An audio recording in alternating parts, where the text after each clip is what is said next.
Good morning भाई लोग। मैं श्याम कुमार आपका स्वागत करता हूं चाणक्य यूट्यूब चैनल पे। देखिए यहाँ हम सब 60 जो बीपीएससी मतलब 68 हो 67 हो, पहले उसके प्रीवियस साल का प्रश्न देखेंगे और उसके बाद आगामी जो 68 बीपीएससी में आने वाले प्रश्न हैं वो प्रश्न पर गौर करेंगे। हम सब यहाँ सिर्फ ये माध्यम से हम सब सिर्फ ये बतलाना चाहते हैं आपको कि अंतरिम सरकार के गठन हो या जैसे कि पिछले वीडियो में हम सब ने जिक्र किया कि किस तरीके से मतलब बौद्ध संगीति कहाँ कहाँ हुआ, इसके बारे में तो बौद्ध संगीति के भी प्रश्न पूछे गए थे और पूछे जाएगा, ये तय है। क्योंकि प्रत्येक शिफ्ट में ऐसे प्रश्न बीपीएससी उठाते हैं तो उसके आसपास के ही प्रश्न हर बार उठाएगा, ये तय है। इसमें इन्हें कन्फ्यूजन होने वाली बात नहीं है। और इसी को हम आज एक प्रश्न फिर लेकर के आए हैं जो कि आपको प्रूफ करेंगे ये प्रश्न कि बीपीएससी का जो 67 का 2 एग्जाम पड़ा था, वो दोनों एग्जामों में यहाँ से प्रश्न था। और जाहिर सी बात है जो 68 बीपीएससी का एग्जाम पड़ेगा तो इसमें भी प्रश्न देखने के लिए मिलेगा, ये तय है। तो हम सब पहले देखते हैं ये 60 हम आपको जो प्रश्न दिखा रहे हैं, क्वेश्चन दिखा रहे हैं, ये 67 जो बीपीएससी का एग्जाम पड़ा था और जो रद्द हुआ था उसका था। और ये सीरीज डी का आप सबके भी पास शायद होंगे, क्योंकि ये वीडियो में वो लोग भी हैं शामिल होंगे जो जिन्होंने एग्जाम दिया है या जो फर्स्ट एग्जाम की तैयारी कर रहे हैं और जिनका 67 बीपीएससी में रिजल्ट आ चुका है, फिर भी वो 68 बीपीएससी के एग्जाम के बारे में अच्छे से तैयारी करना चाहते हैं, वो सभी लोग हैं। तो यहाँ आप सबके पास प्रश्न होगा सीरीज डी, शायद इसमें आप प्रश्न देख लीजिए। एक प्रश्न है, क्योंकि हम प्रूफ के साथ किसी चीजों को आपको बतलाना चाहते हैं, ना कि हवा में सिर्फ चीजों को बतला करके आगे बढ़ जाएं। देखिए इसमें एक प्रश्न दिया गया था क्या कि क्वेश्चन नंबर 8 थे इसी में कि अंतरिम सरकार में जो वित्त मंत्री था, क्योंकि यहाँ आज हम सब इस प्रश्न में देखने वाले हैं अंतरिम सरकार के बारे में, क्योंकि अंतरिम सरकार का प्रत्येक बार बीपीएससी प्रश्न पूछा है तो अगले बार भी प्रश्न पूछेगा, ये तय है। और इसीलिए इसका क्वेश्चन नंबर 8 देखिए क्या दिया गया है। अंतरिम सरकार में वित्त मंत्री कौन थे, मतलब वित्त मंत्री का जो पद था उसे किसे मिला था। तो वित्त मंत्री का पद लियाकत अली खां को मिला था, जो कि शायद आप सबको पता भी है और ना भी पता है। अगर पता भी है फिर भी देखिए, क्योंकि इसी से जो प्रश्न और कैसे पूछेगा वो आपको पता चल जाएगा, और जिनको नहीं पता है वो पहली बार में आप सीख जाइएगा। तो चलिए ये प्रश्न हो गया। अभी प्रश्न आते हैं 9 इसका अगला प्रश्न, 9 नहीं उसी शिफ्ट के अगले प्रश्न में। और इसके अगले प्रश्न देखिए क्या दिया गया था कि जो 1946 ईस्वी में जो अंतरिम सरकार का गठन हुआ था उसमें डॉक्टर राजेंद्र प्रसाद को कौन सा विभाग था, मतलब डॉक्टर राजेंद्र प्रसाद के पास कौन से विभाग थे।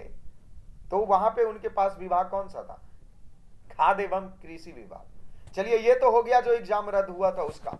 अगर शायद उस समय ही हम सब ये देख लिए होते तो जो 67 बीपीएससी का फिर एग्जाम पड़ा उस एग्जाम में क्लियर हो जाता। और देखिए ये सीरीज हम आपको ए दिखा रहे हैं जो 67 बीपीएससी का फिर, और इसमें देखिए प्रश्न क्या पूछा गया कि 1946 में जो अंतरिम सरकार का गठन हुआ था उसमें श्रम विभाग किसे सौंपा गया था, मतलब श्रम विभाग किसे सौंपा गया था, किस व्यक्ति को। तो श्रम विभाग जगजीवन राव को सौंपा गया था, ये आप सब भी जानते हैं। अब देखते हैं कि 68 बीपीएससी में क्या प्रश्न पूछा जा सकता है अंतरिम सरकार के गठन से, और वही प्रश्न को हम सब अभी इस वीडियो में करने वाले हैं कवर। तो ये हमारा पर्सनल नोट्स है आप सभी लोगों के लिए, आप सभी बना करके ऐसा रखे होंगे और ना बनाए हैं तो बना लीजिए। तो चलिए देखिए अंतरिम सरकार के गठन से प्रश्न देखते हैं कि क्या प्रश्न है। तो सबसे पहले अंतरिम सरकार का गठन कब हुआ, स्मॉल डेट के साथ 2 सितंबर 1946 ईस्वी को, क्योंकि ये भी प्रश्न पूछे जाने की संभावना बनती है, क्योंकि अंतरिम सरकार से प्रश्न ताबड़तोड़ पूछ रहा। चलिए इसका अगला प्रश्न देखते हैं कि क्या। सबसे पहला प्रश्न देखिए कि पंडित जवाहरलाल नेहरू को कौन सा पद मिला था जब अंतरिम सरकार का गठन 2 सितंबर 1946 ईस्वी को हो गया। उस समय हमारे पंडित जवाहरलाल नेहरू को कौन सा पद मिला था। तो आप हमारी बातों को गौर से सुनना है, क्योंकि याद करवा देना हमारा काम रहेगा आपको, ठीक है। तो चलिए आते हैं पंडित जवाहरलाल नेहरू के बारे में सोचते हैं। तो शायद आपको पता है कि पंडित जवाहरलाल नेहरू जो विदेश परिभ्रमण काफी ज्यादा करते थे और वहां से चीजों को सीखकर भारत में लाते थे। जैसे कि योजना आयोग में बहुत सारा काम इन्होंने विदेश से सीखा हुआ चीज ही भारत में लागू किया था। हिस्ट्री और पॉलिटी आप सब अच्छे तरीके से कंप्लीट कर लिए होंगे। तो यही पंडित जवाहरलाल नेहरू के नाम सुनते ही आपके दिमाग में आना क्या चाहिए कि विदेश, और इनको पद मिला था विदेश मामले का और राष्ट्रमंडल पद। मतलब 2 पद पंडित जवाहरलाल नेहरू को अंतरिम सरकार के गठन हुआ था तो मिला था। तो शायद आप सबको अच्छे तरीके से याद हो गया होगा कि पंडित जवाहरलाल नेहरू का नाम सुनते ही विदेश मामले में और इसीलिए पंडित जवाहरलाल नेहरू को विदेश मामले का पद मिला था। चलिए एक प्रश्न याद हुआ, आगे बढ़ते हैं इसके दूसरे प्रश्न की ओर। देखिए इसका दूसरा प्रश्न क्या दिया गया है कि सरदार वल्लभ भाई पटेल जो थे उनको कौन सा पद मिला था। तो सरदार वल्लभ भाई पटेल को पद मिले थे गृह सूचना एवं प्रसार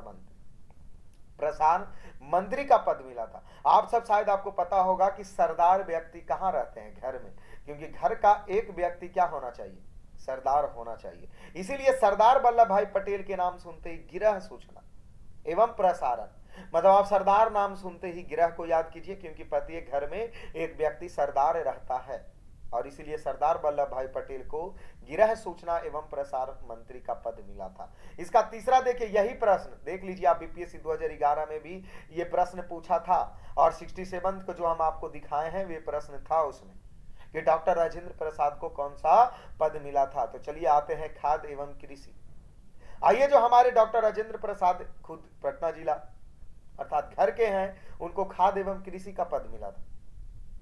तो शायद ये तो आप सबको अच्छे से ही याद होगा, इसमें ट्रिक लगाना क्या जरूरी है, क्योंकि हमारे डॉक्टर राजेंद्र प्रसाद को तो कृषि, क्योंकि हम सब लोग जो हम भी एक कृषि परिवार से बिलोंग करते हैं, हमारे पिता भी एक किसान ही है, तो आप सभी इस चीजों को याद रख सकते हैं कि जो कृषि था वो डॉक्टर राजेंद्र प्रसाद को मिला था।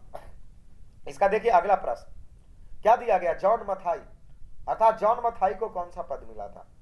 तो जॉन मथाई को उद्योग एवं नागरिक आपूर्ति के मंत्री को जो जॉन मथाई, अब देखिए ये मथाई शब्द आप सुन करके याद रख सकते हैं। जैसे उद्योग में काफी चीजों को मथना पड़ता है और नागरिक आपूर्ति, नागरिक के पास आपूर्ति या मतलब नागरिक को जो कमी है वो उद्योग के माध्यम से पहुंचाना पड़ता है। तो मथाई शब्द से आप याद रख सकते हैं उद्योग, उद्योग में बहुत सारे चीज को मथना पड़ता है और इसीलिए जॉन मथाई को उद्योग एवं नागरिक आपूर्ति का पद मिला था।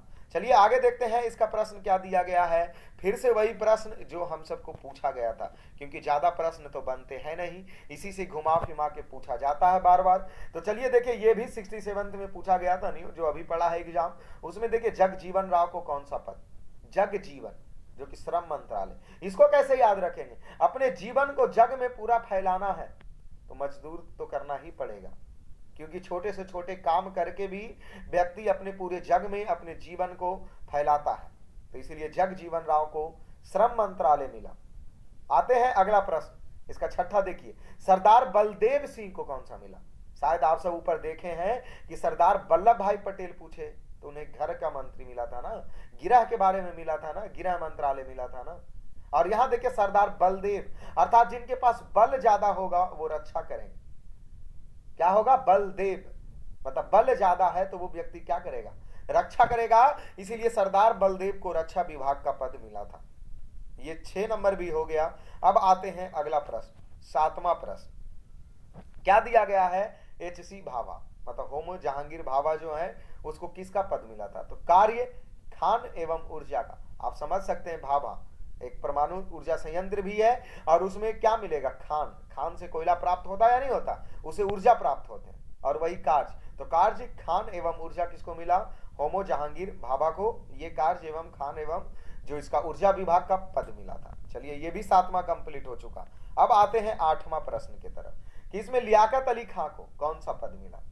जो लियाकत अली खां थे, ये प्रश्न जो एग्जाम रद्द हुआ था उसमें पूछा गया था कि लियाकत अली खां को वित्त मंत्री, आप सब शायद पता होगा कि लियाकत अली खां एक मुस्लिम थे जो कि अंतरिम सरकार का जब गठन हो रहा था उस समय इन्हें भी एक पद दिया गया था और वित्त मंत्री का पद किसे दिया गया था, लियाकत अली खां को। तो चलिए इसका 9वां नंबर प्रश्न देखिए, 9वां नंबर प्रश्न की तरफ देखते हैं। क्या अब्दुल निस्तार को कौन सा पद मिला। तो डाक एवं वायु, आप निस्तार नहीं इसको पढ़िए, विस्तार पढ़िए कि अब्दुल विस्तार को कौन सा पद मिला था। तो डाक का काम क्या होता है, डाकिया का काम कि अपने पत्र को मतलब जो उनके पास लेटर होते हैं उसको विस्तार करना, इसीलिए अब्दुल निस्तार से नहीं आप विस्तार से याद रखिए कि डाक एवं वायु कि जो कम समयों में विस्तार किया जाता है। चलिए ये भी याद हो गया। अब देखते हैं इसका 10 नंबर क्वेश्चन क्या दिया गया। आसफ अली देखिए आसफ अली से आप याद रख सकते हैं रेलवे एवं परिवहन विभाग है जो आसफ अली को मिला। उसके बाद 11वां देखिए क्या दिया गया है, सी राजा गोपालचारी। अब जो सी राजा गोपालचारी थे, राजा थे, आप समझ सकते हैं, राजा और गोपाल दो शब्दों से आप इसको याद रख सकते हैं, राज और गोपाल। अगर किसी पर राज करना है तो आपके पास शिक्षा होना बहुत जरूरी है और कला भी होना जरूरी है। तो राज अर्थात आप राजगोपालचारी से राज शब्द को याद रख सकते हैं, और किसी पे राज करना है तो शिक्षा एवं कला होना बहुत जरूरी है। चलिए इसका 12 देखते हैं, 12वां नंबर व्यक्ति कौन थे। तो आई चंदुगिर, चंद्रीगर, मतलब आई चंद्रीगर जो है उसके वाणिज्य मिला था। मतलब आप सब इसको याद देख सकते हैं कि चुंदरी से इसको याद रख सकते हैं कि चुंदरी से क्या, वाणिज्य, मतलब अर्थात व्यापार होती है नहीं होती है चुंदरी का, तो होती है, इसीलिए व्यापार आप इसको याद रख सकते हैं। अगला देखिए इसका 13 नंबर क्या दिया गया है, गजनफर अली खां। मतलब जो गजनफर अली खां, क्योंकि मुस्लिम लोगों को भी अंतरिम सरकार के जब गठन हुआ था तो उसमें पद दिए गए थे, तो जो गजनफर अली खां है उसको स्वास्थ्य दिया गया था। गज से आप देख सकते हैं हाथी, याद होता है नहीं होता, तो हाथी का स्वास्थ्य काफी अच्छा होना चाहिए, नहीं तो एक बार अगर हाथी गज का स्वास्थ्य अगर खराब हो गया तो वो दोबारा उठ नहीं पाते हैं और वो मर ही जाते हैं, क्योंकि एक बड़ा जानवर है। इसलिए गज से आपको याद रखिए स्वास्थ्य, क्योंकि गजनफर अली खां को मिला था स्वास्थ्य मंत्री का पद। तो बहुत अच्छा। इसका लास्ट देखिए 14 ही व्यक्तियों का नाम आपको याद रखना होगा। देखिए जोगेंद्र नाथ मंडल, और इसे मिला था विधि एवं न्याय मंत्रालय। जोगेंद्र नाथ मंडल, आप इसको समझ सकते हैं, जोगेंद्र और नाथ है और मंडल भी साथ में, एक मंडल बना करके जोगेंद्र नाथ ने एक मंडल बनाया, मंडल में लोगों का समूह बनाया।